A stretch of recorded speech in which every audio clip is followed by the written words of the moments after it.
Welcome to Cinema Bites, your go-to for movie recaps in a flash. Big twists, epic moments, all in just minutes. All the events begin on Earth 828, and we see the genius Mr. Fantastic doing what he does best, arranging his devices and inventions while searching for a strange cactus compound that he can't find anywhere. Here, his wife Sue Storm, known as the Invisible Woman, offers to go look for it, but something seems off. She comes out of the bathroom looking very nervous, and instead of leaving the house, she gives him a pregnancy test. The result is positive. They had been trying for 2 years with no luck, but the thing they dreamed of most is finally happening. Then the scene cuts to a big celebration marking 4 years since the Fantastic Four first appeared. The announcer starts telling their story, how 4 daring explorers, Dr. Reed Richards, his close friend Ben Grimm, his wife Sue Storm, and her younger brother Johnny Storm went on a space mission that turned their lives upside down. During that mission, they were exposed to a violent cosmic storm that altered their DNA. When they returned to Earth, things got strange in a superpowered way. They began to develop extraordinary abilities. Thus, the Fantastic Four team was born. It was a test of their strength, unity, and what it really meant to be a family. One of their most famous feats was when they stopped Mole Man, who tried to steal the entire Panama building, but didn't get far. The team stopped him quickly. They also foiled the plot of the Mad Thinker, who wanted to destroy New York City. And let's not forget Red Ghost and his super apes, who were defeated by the team's courage and teamwork. Their bravery made them more than just heroes. They became icons. People saw them as symbols of hope. Sue Storm wasn't just powerful. She was smart too. She managed to negotiate and make a peace treaty on her own with Mole Man himself. At the celebration, the crowd goes wild as each member is introduced. The genius, Mr. Fantastic, the clever thinker Sue Storm, the daring Johnny Storm known as the Human Torch, and Ben Grimm, the rock-solid thing. People love them, cheer for them, and consider them as one of their own. They're not just superheroes, they're protectors. After the celebration, we see them preparing for a quiet family dinner with their loyal and precise robot assistant. Sue and Reed arrive a bit late. Someone jokes about their tardiness, which makes Sue nervous for a moment, leading to awkward laughter and suspicious looks. Everyone starts to feel that something's not quite right, especially from how they're acting. Then Sue announces the news that she's pregnant. The room explodes with joy. Johnny and Ben are just as excited as the soon-to-be parents, celebrating that they'll become uncles. They promise to be up to the responsibility and to be the best uncles in the world. The Fantastic family is growing, and everyone knows the best is yet to come. Even the whole team gets into baby preparation mode, reorganizing their place, reading about parenting. But everyone wonders if this child be born with superpowers or just be an ordinary human. During an ultrasound, a sudden alarm from space interrupts the moment. At the same time, Johnny bursts in, very excited. He's found the new suit designs for the team. But Mr. Fantastic looks at him seriously and tells him there's a new signal coming from space that needs his full attention. He prepares to receive the signal, but before he can, the lights go out. Total darkness. Without wasting a second, Johnny lights up the room with his power so they can keep working. Later, Sue discovers that her husband had the robot assemble the baby's crib. But when she looks closer, she realizes Reed was building something else on the side, a high-tech device designed to analyze whether the baby will have genetic mutations or superpowers. Mr. Fantastic explains that anyone can assemble a crib, but almost no one on Earth can build a device that could tell them if their child would be affected by the same cosmic radiation that altered his own DNA. But Sue uses her power to show Reed a clear, bright image of the baby growing inside her. A perfectly normal boy, at least on the outside. She reminds him that not everything needs to be measured to be understood. Meanwhile, on the other side of the city, Ben Grimm, the Thing, is out for a walk, trying to blend in with people as much as he can. Some kids run up to him, excited, and ask if he can lift a car so they can watch. Ben laughs and lifts the car like it's nothing. The kids go wild, cheering like crazy. Back at home, Reed proudly announces that he's finally finished assembling the crib and explains how he's been collecting data all along, trying to stay ahead of any danger to build a safe future for his child. But just as things start to calm down, the sky splits open, and something massive breaches the atmosphere. Johnny flames on and flies up to see what's happening. But he witnesses something terrifying. A powerful figure named Shalabal has just landed on Earth, leaving chaos and destruction in her wake. The Fantastic Four regroup on the ground, ready to face whatever comes. Shalabal lands with a heavy presence and a sad tone, announcing that her planet is doomed. Her world is about to be wiped out by an unstoppable force called the Devourer of Worlds. Stopping it is nearly impossible. The only thing left is to accept the end. She encourages everyone to hug their loved ones and confess anything in their hearts before time runs out. Her warning is deep, resolute, and final. This isn't a warning, it's a sentence. She announces the arrival of Galactus. Johnny, fired up, flies after her, but when he catches up, she swats him away and sends him crashing back to Earth with a single move. The team tracked her movements. They discover a pattern of entire planets disappearing, erased from existence, all connected by the same strange energy signature. Every time, Shalabal was there. Johnny tells the team that when she meets him, she speaks to him in a language he's never heard before. He doesn't understand the words, but he feels the words. At night, he searches through old archives and old recordings of interstellar languages. Hours pass, but finally, they find something exactly like what she described. At the same time, Mr. Fantastic unveils the new high-tech suits, sleek and fully upgraded. He explains their features, enhanced functions designed to handle extreme conditions, whether fighting for their lives or exploring the farthest reaches of space. The Fantastic Four return to the public eye in a huge event. Reed Richards takes the mic and reflects aloud. 4 years ago, they were just explorers with a shared dream,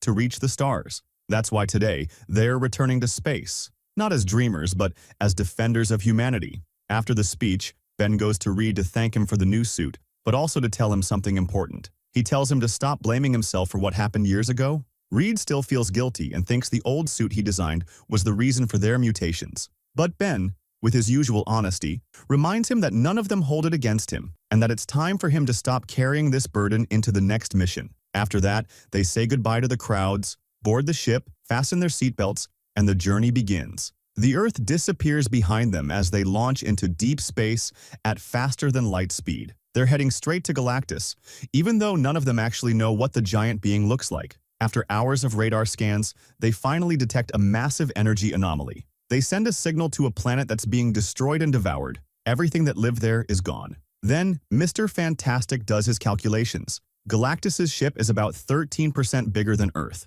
That number alone makes the threat feel even more real. Sue Storm uses her invisibility powers to sneak inside the giant structure, but she doesn't stay hidden for long. Galactus is a being of unimaginable power. He discovers them, scanning them one by one, even the unborn child inside Sue. Then Shalabal appears again, calm, cold, and distant. She says that Galactus is ready to receive them and that they shouldn't have come at all. When they land, the team prepares for anything. They send Herbie, their loyal robot, to collect any samples for analysis. But Shalabal clarifies something important. Galactus doesn't choose the planets he devours. She chooses him. That's both her duty and her curse. Johnny approaches her, full of courage and questions, asking about the meaning of what she whispered before throwing him off her surfboard. Shalabal looks at him, her face expressionless, and replies calmly, "It means, die with your people." Finally, they confront Galactus, the terrifying devourer of worlds. But to their surprise, his ancient voice shakes the place as he speaks. He reveals that once, eons ago, he was just like them, a small, weak human. That was millions of years before the cosmic hunger overtook him, before he became the force of destruction now standing before them. He looks at them with presence and tells them they've traveled a long way, hoping to beg for mercy. He thinks he understands their mission and that they see themselves as worthy of saving their world. But Galactus isn't very interested in them. What he wants is the unborn child. He announces that the baby Sue Storm is carrying, her and Reed Richards' son, is the key. Inside him is something beyond human comprehension, raw, ancient cosmic power. Galactus makes his offer. He'll spare Earth on one condition. They give him the baby. Only then will the destruction stop. That baby is Franklin Richards. In the records of the universe, Franklin is listed as an Omega-level mutant, a being with extremely high-level powers like reality manipulation and tremendous psychic strength. In an infinite number of possible futures, he becomes one of the most powerful beings the universe has ever known. Sue Storm appears, her face steady, her steps confident. In her hands, she carries her newborn son. She walks through the crowd unaffected by the screams, the signs, or the camera flashes. Every step says the same thing. She's not here to ask permission. She's here to make one thing absolutely clear. She steps onto the platform standing above the chaos, and at that moment, the whole city falls silent. She says, "This child is not a symbol, not a weapon, not a price to be paid. He is her son. And if the world thinks it has the right to demand him, it is about to learn what a united family can do." She didn't want to hide, so she made a decision. They would fight, not for duty, not for glory, but for what truly matters. They would fight for their child, for humanity, and for the future. They would do it the only way they know how, together, as a family that never breaks. The crowd erupts in applause, and everyone stands with her. Then Mr. Fantastic steps forward, saying he has the ultimate solution. Move the Earth. Move the entire planet to a part of the universe so far and hidden that Galactus could never find it. He explains that he has already built a bridge between dimensions. So far, he's only been able to move a single egg a few meters. But still, he stands before all humanity, proposing the boldest plan yet. Move the entire Earth to a corner of the universe where it could remain hidden for millions of years. To do something of this magnitude, they will need every resource, every ounce of power they have. That's why humanity must participate. Everyone will need to reduce their energy consumption to the lowest possible level. Meanwhile, Johnny finally cracks the full code behind Shalabal's ancient language. With this knowledge in hand, he prepares to begin his part of the plan and starts the process of moving the Earth. But just as things seem to be going right, Shalabal appears again out of nowhere, sabotaging the connections and killing the momentum at the most critical stage. Johnny remains unshaken, approaches her calmly and focused, and plays a transmission intercepted from deep space in her language. He tells her, "I know, I found out exactly who you are." He pieced together her past bit by bit through fragments of her original language. Now he reveals the truth. She was once a genius scientist. When Galactus came to her world, she offered him eternal loyalty in exchange for him sparing her family. He accepted and remade her. Those cryptic signals weren't warnings. They were messages of thanks from the only planet Galactus ever left alone. As he confronts her with the truth, Johnny forces her to face what she buried long ago, reminding her that she was the one who led Galactus to all these worlds that are now ashes, and now she's brought him to Earth. Shalabal, devastated by guilt, retreats, visibly shaken. Johnny follows her, trying to reach what's left of her humanity, telling her he understands her. She was protecting her planet, just as he is now. But she stops pretending. She's collapsed inside. She still demands the child, saying if Franklin were older, he would have sacrificed himself as she wanted. Johnny offers himself instead, but she coldly refuses, telling him, "That's not your decision." Then, in a cold voice, she says, "You must save the child, even if it means sacrificing the whole world, if you still have time at all." After tense back and forth, a crazy plan begins to form. Forget trying to move the planet out of Galactus's path. Instead, they'll try to move Galactus himself away from Earth. The key is to separate him from his ship, his source of power. If the calculations are right, maybe they can throw him to the farthest edge of the universe. There's no way they'll involve the baby in this, but with no other options, reality asserts itself. They agree, heavy-hearted but united, and the plan is set in motion. For this plan to truly work, they call in Harvey, known as the Mole Man, master of tunnels and king of digging. He takes charge of the mass evacuation, directing people to deep underground shelters, away from the chaos about to unfold. Under his leadership, thousands begin to descend underground. Above, the stage is set for the final showdown. The Fantastic Four, nerves frayed, bring baby Franklin to the designated spot, placing him alone at the exact center, using him as bait. Silence falls, everyone holding their breath. Then he comes. Galactus descends from his ship, silent and terrifying, scanning the area for the child. His mere presence shakes the air. Space itself bends around him. When his feet touch the ground, that's the signal. The Four attack from every side, quick, calculated strikes trying to shake him and draw him into the trap. But it's no use. They quickly realize this is not a villain, but a force of nature. You can't hurt him. For a moment, it looks like the trap might work. But then he stands tall and, in a voice like the end of the world, roars. Fate moves the threads. Sue Storm goes into labor. The baby is coming. Galactus, with his terrifying voice, pronounces his judgment. "I will devour Earth slowly and make your child watch every second." Shalabal blocks their path. No one is leaving. A battle begins. The Fantastic Four pull themselves together and hold her off temporarily. There's no time to waste, so they rush back to their ship and launch at maximum speed. But Shalabal isn't finished. She flies after them, piercing the vacuum of space and matching their speed of light. In the middle of the chase, she tries to breach the ship and snatch the baby. Johnny Storm goes out to stop her, but he hesitates. From the first moment he saw her, she caught his attention. The physics don't help either. Moving at light speed, his powers are distorted. His flames are useless here. The team changes plans on the fly. They slow down the speed field, a risky move that could suck them into chronospace, a one-way trip to the unknown, but they have no other choice. In those few seconds, Sue uses her power to make the whole ship invisible. That's enough. They manage to escape Shalabal, who gets caught in the unstable currents of hyperspace, trapped, for now. The direct threat is gone, but time isn't on their side. They don't have enough fuel to get back to Earth quickly. Sue is exhausted and in pain. She can't take any more and starts giving birth. Reed, holding her, guides her with deep love, right in the heart of the cosmic storm. And so, in the heart of chronospace, a place where time and matter fold, Franklin Richards is born. A new light shines with cosmic radiance and total silence, a being who, one day, might change the fate of the universe. Finally, after a whole month, the Fantastic Four return to Earth. When their ship touches down, crowds fill the streets, clapping and cheering, tears of joy in their eyes. For the people, this is it, victory, because the heroes have returned. Surely Galactus has been defeated, but the team disembarks with heavy faces. Mr. Fantastic takes the mic, and amidst the roar of the crowd, he tells the bitter truth. Galactus was not defeated. He reveals that they made a deal, but the price was unimaginable. Galactus asked for something he would never be able to give him, his son, who was just born. At the same time, far away, Shalabal escapes her trap in hyperspace and returns to her master Galactus. Unaffected, he reminds Shalabal that both she and the child possess unimaginable power. But the boy, Franklin Richards, is the key, a being of infinite potential who could finally satisfy his eternal hunger and bring him peace. Shalabal must find the child and bring him to him. Reed Richards, confused, realizes he's dealing with something far beyond human logic. Galactus doesn't see Franklin as a child, but as his successor, the perfect vessel to inherit the curse of cosmic power. As panic begins to spread, Johnny approaches his sister with a strange-looking helmet, inside which he's stored traces of pheromones related to Shalabal,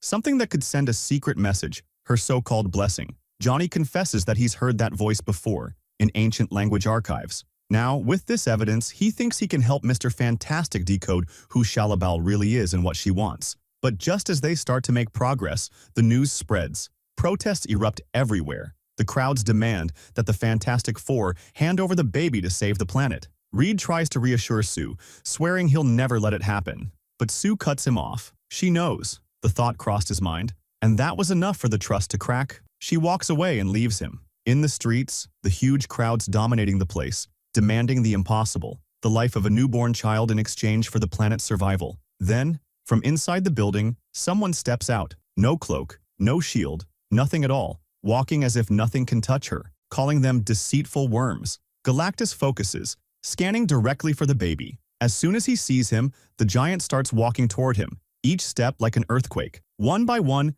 they throw themselves in his path, ready to stop him at any cost. But Galactus is on a completely different level. With a single blow, he throws Ben Grimm out of the battlefield. Johnny doesn't hesitate, flying after him to try and catch him.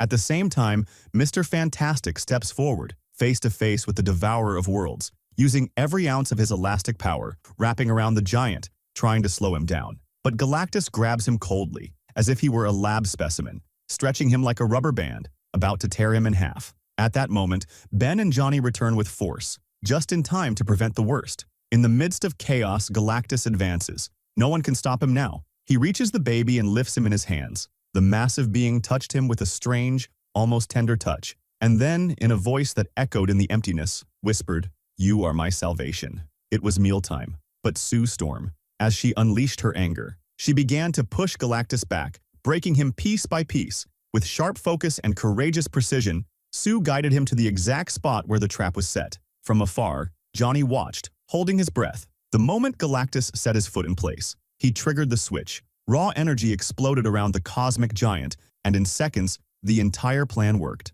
Galactus was pulled from reality, sucked to the farthest edge of the universe, just as planned. The baby was saved by mere centimeters, snatched to safety by his father. But Sue collapsed, exhausted and barely conscious. The ground shook with a deep, terrible tremor. Galactus was coming back from the dimension they had exiled him to, forcing himself out. A rift opened and grew rapidly. In an instant, it was clear the ordeal wasn't over. Johnny stepped forward without hesitation, knowing exactly what he had to do. He looked at his team one last time, smiled, and said, "Tell the boy Uncle Johnny loves him." As he threw himself into the rift, suddenly, a figure emerged from the distortion. It was Shalabal. Without a word, she pushed Johnny aside and threw herself into the rift, performing her final act of redemption. She dragged Galactus down with her into the abyss, ending everything. The battle was over. After that, everyone ran to the exhausted, bleeding Sue Storm, who was still breathing. Sue Storm lay on the ground, breathless, her body completely still as if it had surrendered after such an immense effort. Reed, her husband, was on the verge of panic, doing everything he could to bring her back. Then Franklin, their young son, began to worry. In the arms of a team member, he reached out toward his mother as if he could feel her absence in his little soul. Seeing that, they gently placed him next to her body. Then, a bright energy emerged from the boy. Suddenly, her heart started beating again. She took a deep breath, and her eyes opened. She was alive. Franklin clapped his little hands as if he knew exactly what he had done. The planet was finally saved, the baby too, and now even his mother was back because of him. The mission was a success. The Fantastic Four, now officially 5, joined the crowd as people cheered and celebrated them in gratitude. Someone handed them a tiny suit with the number 5 on the chest, a sweet gesture to welcome the newest family member. But Reed and Sue smiled and gently declined. It was still too soon. Franklin was still just a baby. Just as they were about to officially introduce themselves to the world, their communication devices lit up with a new alert. Without a word, they disappeared. But there's a post-credits scene. 4 years later, Sue Storm is at home, sitting comfortably with young Franklin, listening intently as she reads him a story. Sue gets up for a second to fetch another book from the shelf. But when she returns, Franklin is no longer alone. Standing before him is a figure cloaked in black, face hidden behind a cold metal mask. It's Dr. Doom. That means the Fantastic Four will return in Avengers Doomsday, and that's the end of the movie.